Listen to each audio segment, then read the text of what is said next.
Get it while it's hot. Topics.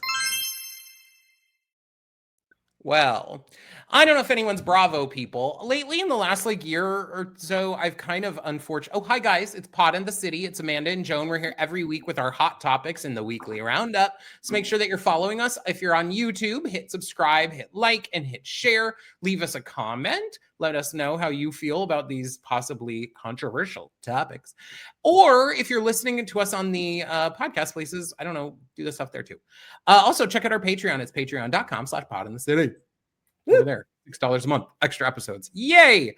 Now, I want to get into something. I am a Bravo-holic. Love it. Love all the shit on it. But in the last few years, Housewives has really kind of been taking a nosedive. Especially one series that I actually really used to love. Atlanta, Beverly Hills. OC has always Salt Lake taken. City is great. I think Salt Lake City is the only one I ever watched from the beginning, so it felt like mine. That's the first time I experienced that, and I feel like most people think that it's like a special one. Salt Lake City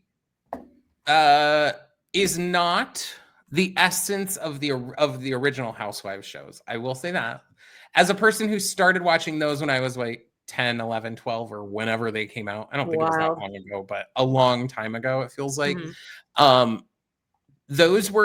They were just a lot more simple. The problems amongst the people were a lot more simple. It wasn't like, I know that you're in a huge lawsuit and these people are suing you and where's the risk? It wasn't really that. It was more like, oh, you want your name on the step and repeat at the charity auction? Well, you didn't give your $5,000. It was stuff like that. So I have a question about early Housewives. Were you loving Lisa Vanderpump? Was she always a star? I was my big one was New York. I was really into New York City and Atlanta. Luann. Beverly Hills was fine to me, and I liked LVP, but I also thought originally I didn't like her in some of the seasons. She's not always the hero on Real Housewives. And speaking of people who are not a hero, this week I was kind of shook because Dr. Wendy from Real Housewives of Potomac, who is supposed to be a professor at Johns Hopkins University and et cetera, she's been to the White House. It came out this week that she was arrested for fraud, and fraud in a stupid ass way. Basically, the things that have come out are her husband and her, they had insurance claims. Okay. And so they alleged that their home was robbed and all of these things were claimed, including jewelry and things, including some things. Dorit. Well, yes. Dorit has, yes. I look forward to their downfall. Fingers crossed at some point. Okay. The things that are weird to me here are they did it where, first of all, they had multiple insurance claims that they were doing it. They did their homeowner's insurance and then they did another claim and blah, blah, blah. So I guess you're not allowed to do that. Also, there are records of the husband emailing. Now, mind you, the husband was a lawyer and she's a doctor. He emailed her an email that says, hey, are there any other high price items we can add to this so I can hit the $430,000 threshold, which must have been the most amount of money you could claim from your insurance. So they ended up adding things onto the list, like her wedding band, that were stolen. As stolen. Okay, got it. Many of the items that they listed, like luxury clothing or whatever, there's a record that those items were returned to the store before the robbery even occurred. And how could they be that dumb? There are photos of her wearing the jewelry that they alleged was stolen after the robbery. This is almost as explosive as Heather McDonald and those earrings that she borrowed from that girl. I have no idea what that is. Okay. But what I saw is a lot of people have been piecing things together here of being like, well, who's going to be next? Who's the next fraudster that's going to happen? And a lot of people think it could be Lisa Barlow. They're going to say Vanderpump. If we reel back to SLC when Monica was on it. That season. Who could forget? Bring back Monica. That's probably a controversial scene of them on the beach with the wind blowing is truly cinematic. Like that is art. Like, wow. And like Heather did a bit too much, but it worked in that. When isn't Heather doing too much? But she let Jen Shaw give her a black eye and then lie about it. I mean, like, and are we still, that scared of Jen Shaw? Won't say it. Still won't really say it. Lisa, if we remember that season with Monica, she lost a ring in the Palm Springs airport bathroom. Oh, I remember, yeah. Right? She never finds it. Well, just, I don't know, a month or two ago, a story comes out saying that Lisa Barlow was at Sundance. I think it was Sundance. Of course she was. Where else would she be? And her $100,000 ring, she lost it on the dance floor at Sundance. Like, I just could, if I owned something like that, my life would be over. Because now this is my life, is protecting this thing. I think a lot of these housewives, weirdly, even though they make money by being on the show, they all are living like lifestyles that are outside of their, right. What do you call that? Like, you're living outside your means. Mm-hmm. And so I think that unfortunately caught up, but it's weird because I'm like, Dr. Wendy, you're a doctor and you're a professor. If you just did your normal job, you would make money. Your husband is a lawyer. If he just did his job, you'd make money. It doesn't make any sense to me. And they're now going to be in prison. And it's weird because... Are they really? I think they're going to be. Who's the worst one? Jen Shaw. Jen Shaw. Okay, that's the worst. And then Giudice.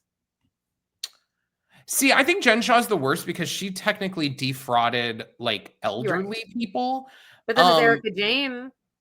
Erica Jane, I think, is also terrible, but she herself was not the facilitator of the... She turned a blind eye to it. She never questioned where $100 million were coming from your lawyer husband. But also, like, it didn't seem like they really talked to each other that much or like shared. He just would yell at her. He'd tell her to shut the fuck up. Like Braun was husband now.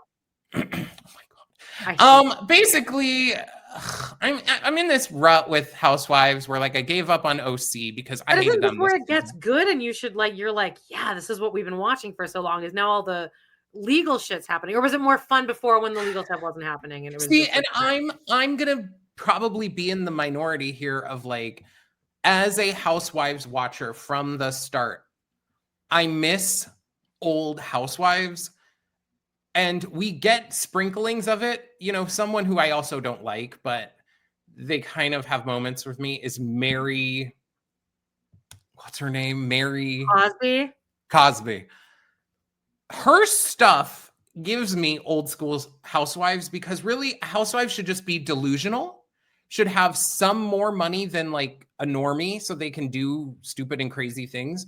And then they should just be kind of like going about their life, experiencing their things. I don't need to be following the lives of people who are defrauding, for millions and millions. Like, right. That I just want to now Mary. We could talk about defrauding. I mean, Mary was the head of a church. And what happened to Mary, though? Because I hated her, and I was pissed that she was even brought back on the show because she, called Heather fat. So I obviously will never forgive somebody who calls another woman fat. But she is now that I'm back watching it, I'm like, yeah, something. She's either gotten media training or she's learned exactly what to do to just not be hateable. She's loosened up. She's become less directly mean. Right. And why do you think that is? Do you think like something happened monetarily? Like that she's more desperate? She is going through stuff. Her son is like in the throes of drug addiction. And I think that she is maybe, as she gets older, she's maybe realizing that in her situation, she kind of was somewhat of a victim. Because let's not forget, she married her step grandfather. So that she actually fought with her own mother about it. But it was also because it was in a way to like keep the money from going to right, but that's still some horribly awful thing where, and I'm not giving it up for Mary Cosby. I think she's still probably horrible.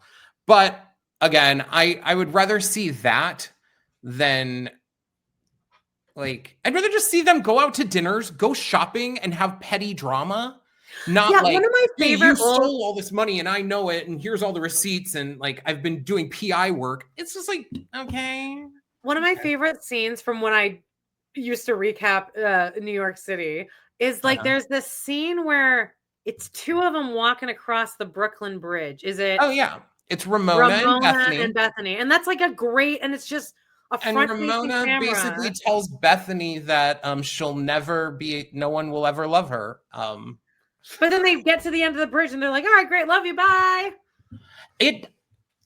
That is more in line with like I enjoyed that scene. I remember being like, this is a really good scene and nothing's even happening. They're just walking. I consistently rewatch the old seasons of Housewives, and I consistently don't rewatch the most recent seasons. So, what were you thinking was happening? That was my little tea. I didn't know anything until this morning when Jody's like, oh, Wendy. And I'm like, what? And she's like, oh, like insurance fraud. And I was like, aren't all of them doing that? I assumed all of them were doing that. A lot of people are doing that, unfortunately. Right.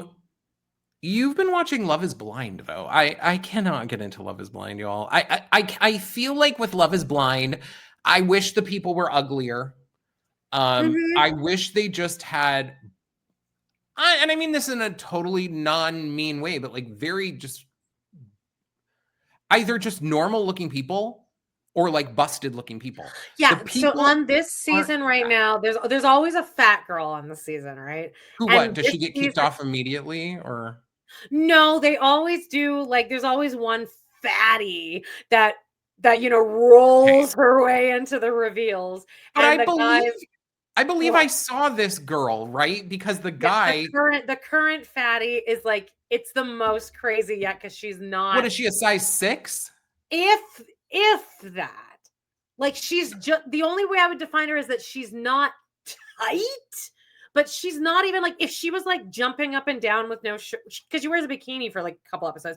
If she was just jumping up and down, her fat wouldn't even move. Like that's how thin this girl still is. His reaction to seeing her come out though is like, whoa. She's not even, that's gorgeous. All I've seen.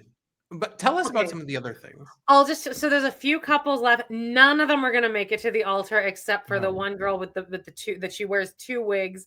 And I've seen her too. Yes, I feel like you probably see a lot of this stuff. Yeah. Okay, so who else are you privy to? So there's that one with the wigs. I've seen that people are like, wait, she's a hairstylist. And I keep seeing that they think that she has extension blindness. It's very Joe on Vanderpump, which I can't wait for Jody to get to, by the way. So on that note, she's with the guy that I texted you the other night. Do you remember what I texted you? No. I said, what does size queen mean? Oh, God. That's the other guy. When you waited like a full 72 hours before responding, and then you very bitchily said, it's like when you want like a big dick. Like I should be happy you even returned my podcast. It's a gay thing. Right. Well, there is a guy who is like, what is he? He says he's straight. Okay, so this guy, she brings him to her. He's showing her around his very straight house. And he's like pretty accomplished, but he's been saying kind of comments like, I think his name is Nick. He's been saying comments like, people just have been saying that they think he's gay. I don't necessarily jump to somebody being gay nowadays because I feel like all guys are pretty fluid, to be honest. They all want to finger up their ass. But anyway, this guy, he's showing her his like skis or ski poles, like his like equipment for skiing. And she goes, oh, wow. And he goes, yeah, I'm kind of a size queen. And then I was seeing all these think pieces on TikTok about like, that is specifically gay lingo. Like it just only really exists in that specific community. Because I was saying this to Jody yesterday. I'm like, yeah, like I am technically a size queen, but like you don't, straight women don't throw that term around. It's specifically a gay thing. And like this guy wouldn't. say that. The queen aspect of it is referencing a gay man.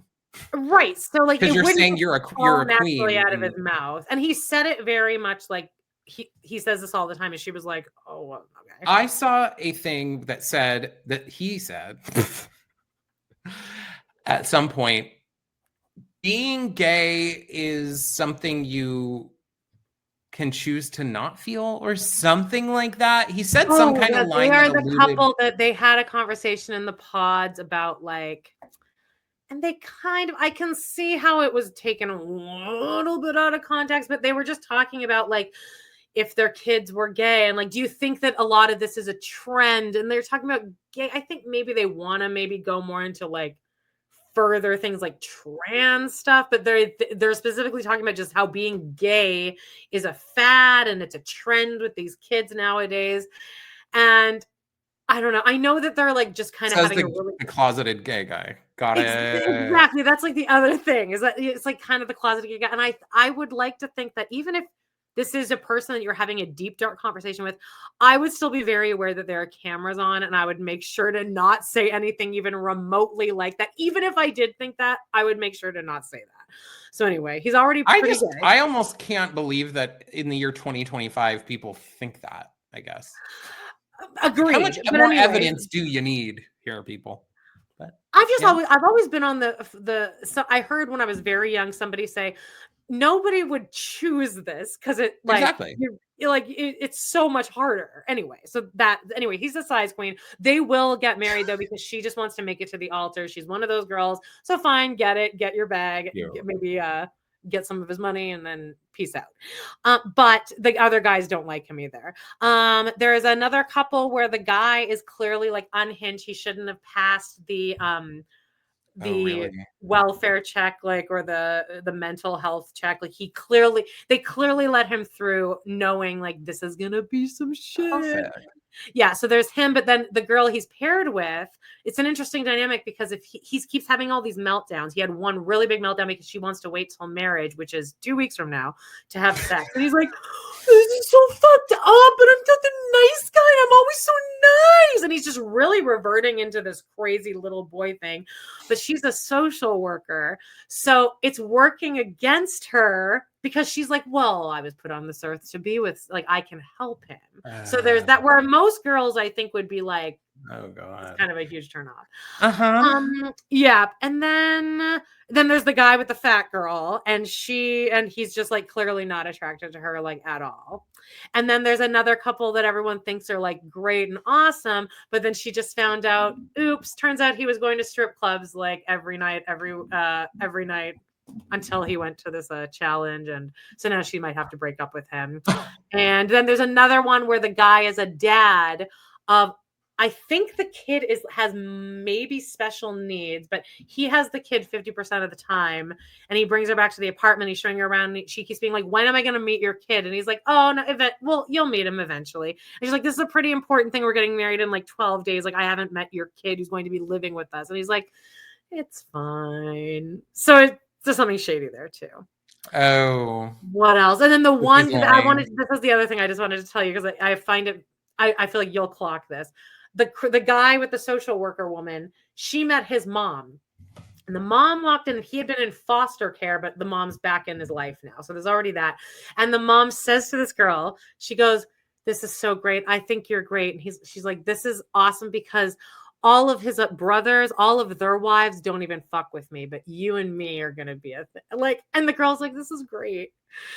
I'm like, you need to run. The second you hear from your future mother-in-law, all the other women in this family don't even fuck with me, but you and I are going to get along really well. All the other in-laws.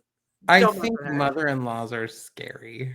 Yeah, they're a huge deal breaker. And they should be. I'm telling you guys, they can really, it's not worth it. It's not worth it. The family is an important piece of deciding like who to be with, honestly. Mm-hmm. And is that it? Oh, but it's tonight or tomorrow night. Tomorrow morning, this shit drops. So I'll have the finale or what? What? Like the finale? Yeah, the finale. But then there's the reunion with Nick and Vanessa, a couple that You've never seen a couple more miserable together than these two on camera. She's embarrassed of him, I think. Eh? He's embarrassed. Speaking of embarrassment.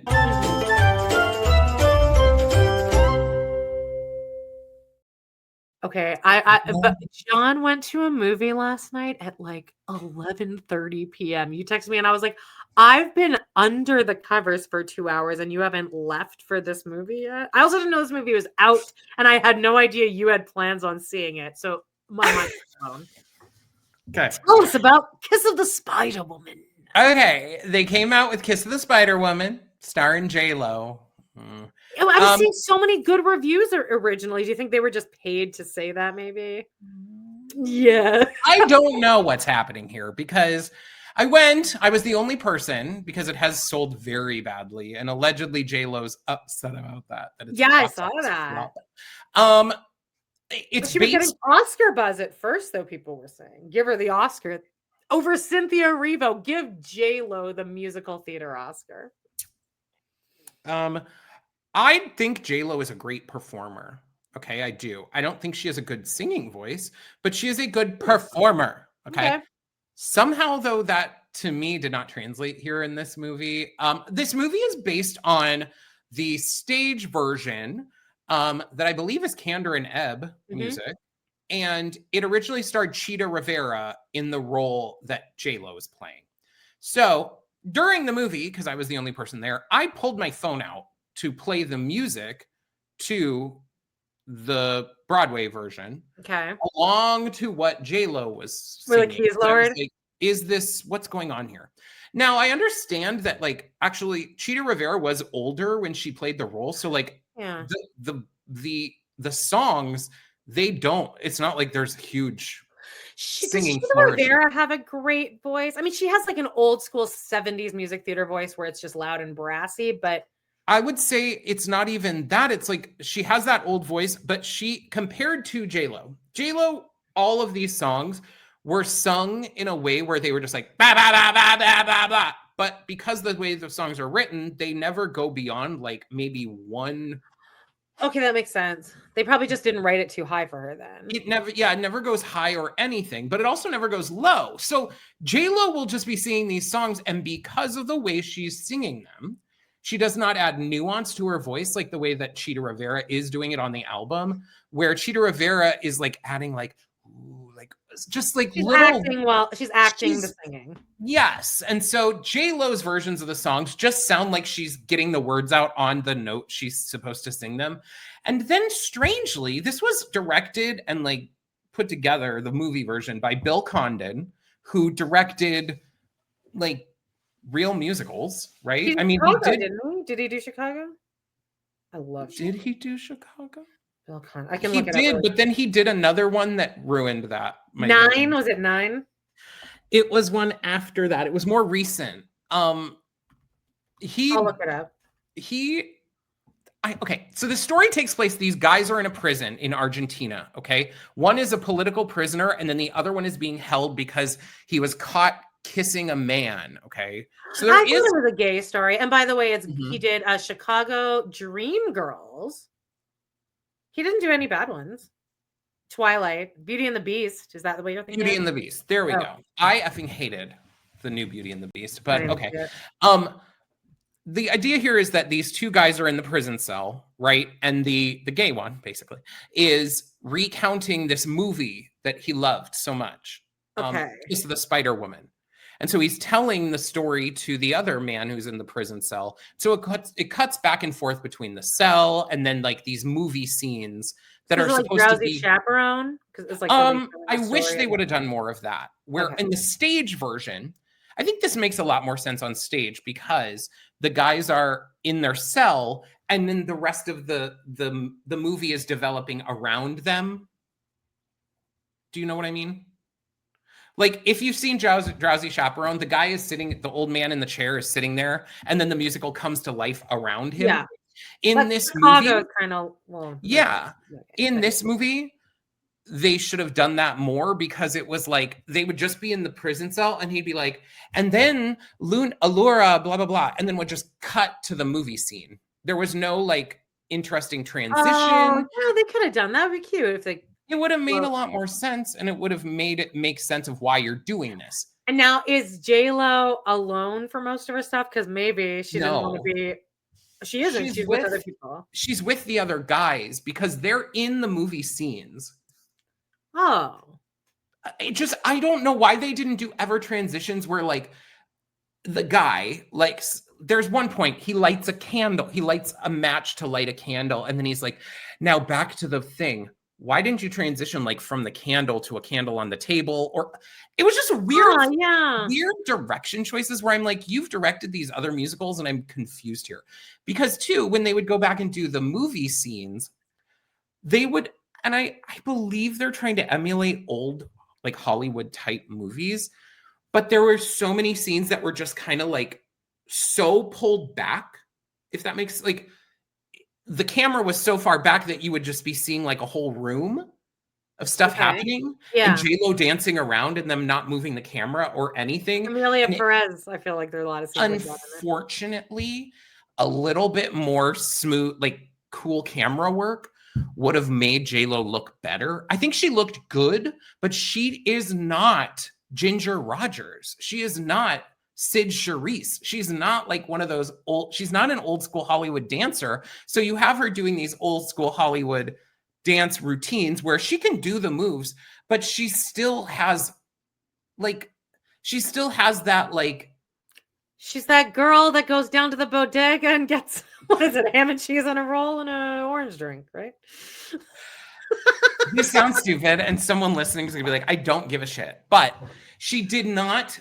Something that you would like to see is you want to see lines, and you want to see, like, that's what they talk about in dancing, is like creating beautiful lines with your body, okay? Like, if your leg is out, making the extension from the tip of your toe all the way to the tips of your fingers. I mean, that seems to me like a basic thing. Like, even they taught me in theater, is to, like, have the energy go out through your fingers, and, like, you should have this. There'd be times when she would be doing the dance, these old school dances, where your arms should be like a smooth, like, extended float, like, thing, and it would be like, oh yeah, but try to tell J.Lo that. Well, I'm sure there was no telling her that. Also, she is falling in line, unfortunately, to the stop doing stuff to your face because your face isn't moving. Mm-hmm. So Allison Janney just had surgery. I just saw her on TikTok today. Who? Allison Janney. People are like, they got Allison too. This is surprising because I think that Chicago might, other than The Music Man from, like, the 60s, I think Chicago's the best movie musical out there, especially because I think it's a way better than the stage show. I saw the stage show, and it's very hard to understand what's going on because it is very vignette-y, but he somehow made it work. But have you ever seen a version of the stage one that is not like the revival? I saw a tour in the year 2000. Was it like the revival? I've never seen the revival. Well, because the revival is like that, like, everyone's in all black. It's like a black stage. There's like nothing happening. But I've seen versions of Chicago where they're like tons of costumes. Phoenix Theater with Jenny, and she was fabulous. Oh yeah, and there they didn't do like a stripped down version either. That's true. It was easier to understand. But again, I remember when I saw the movie with my dad, I was like, oh, that's what I just envision those times, like when the bars were the bars cross, and then you're in the scene, and there was none of that, unfortunately, in this. And I was like, maybe he met J.Lo and he's like, you're a fucking bitch. I'm going to have He's saying, though, that he has spent the last 20 years developing this story. Huh, with J.Lo. I don't think it was originally with J.Lo. Who would be a better choice for this, do you think? Cynthia Erivo? She can do anything then. The person should be a little bit older. She can play old. But I would put Cheetah Rivera in it. I don't know. Someone who just gives a little bit of oomph to their thing. Like, J.Lo's singing there was no, like, nuance to any of it. So it was just kind of like, I do miracles. I mean, that's one of the songs. It sounded beautiful, I thought. Who wants it did. You have vibrato and stuff. Well, it sounded better than J.Lo. Okay. Right. Whatever. Like, were you interested in the story? Or? I was actually really interested in the story. I liked the stuff with the men in the cell because it's all about the guy's in there because he is gay and was caught for public indecency, and the government is trying to use him to get information out of the other guy because he's a political prisoner. So like that stuff was really interesting, but it's just unfortunate that they couldn't find a better way to like mesh the two things together. Interesting. I wonder what happened. Well, so you don't think it's gonna get any? Do you think she will get nominated for an Oscar? I think if J.Lo wasn't in it, it actually would have been a much better, because the two men were fantastic. One was Diego Luna, and then one is he's a brand new person. His name is like Tanawatu or something like that. Like he was fabulous, and it was actually funny. He's hottie. I laughed. Okay. The movie is funny. You know, there's gay shit in it. Candor and Ebb write some solid shows. Like it should be good. I just think J.Lo was the wrong choice, and I think that the direction should have been better for what it was. Especially, I don't understand how you do Chicago, where you have these characters going into these like literally into these dream vision Queen scenes. Latifah being like, "Hi, I'm Mama Morton," and then it going into the "When You're Good to Mama." That's brilliant. Why didn't we not do this? It would literally just be like, so tell me more about the story. And he'd be like, okay, well, whatever the hell her name was, Luna or something, was going down the street. And then she blah, blah, blah. And weirdly, like even then, I would have, mind you, I'm comparing my thoughts to a Oscar-winning director. So I should probably be told to shut the fuck up. But maybe when he starts describing things, you could continue his voiceover. Oh, they weren't doing that's what I assumed, that like an obvious just movie making. No, it would be like Luna would, or whatever her name was again. Luna would go all over the country. She'd travel from here to there, from beaches to this and that. You're just hearing a guy saying so he finishes out his full thought, then we get to see it. And then it's like, well, then what happened? Well, she arrived at the blah, blah, blah. And then you see the thing. It's like, he did Dreamgirls too, and Dreamgirls is really good too. Not as good as Chicago. Dreamgirls is it's pretty good. It's pretty good. I was always butthurt that they added more. What Happens Live, by the way, because she seemed really like. Did you watch it? Jennifer Hudson on Watch What Happens Live. She was on Watch What Happens Live. Jennifer Hudson was, yeah. Oh, no, I didn't. And she's telling these stories, and it's her and the trans woman from Orange Is the New Black, Laverne Cox. Oh, is this recent? Yeah, it's like from like last night. Okay. And what did they say? Her skills as an interviewee pretty much match her skills as an interviewer, is what I'll say.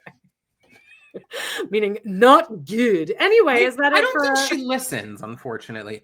Unfortunately, she didn't take Beyonce's words to heart. And say, listen. I mean, that's the Beyonce song in Dreamgirls. Oh, all right. Someone got that joke. I know someone out there did. Anyway, guys, guess what? It's time for a deep dive. And this week, it's all about how we went from this glorious angel. I mean, was she an angel?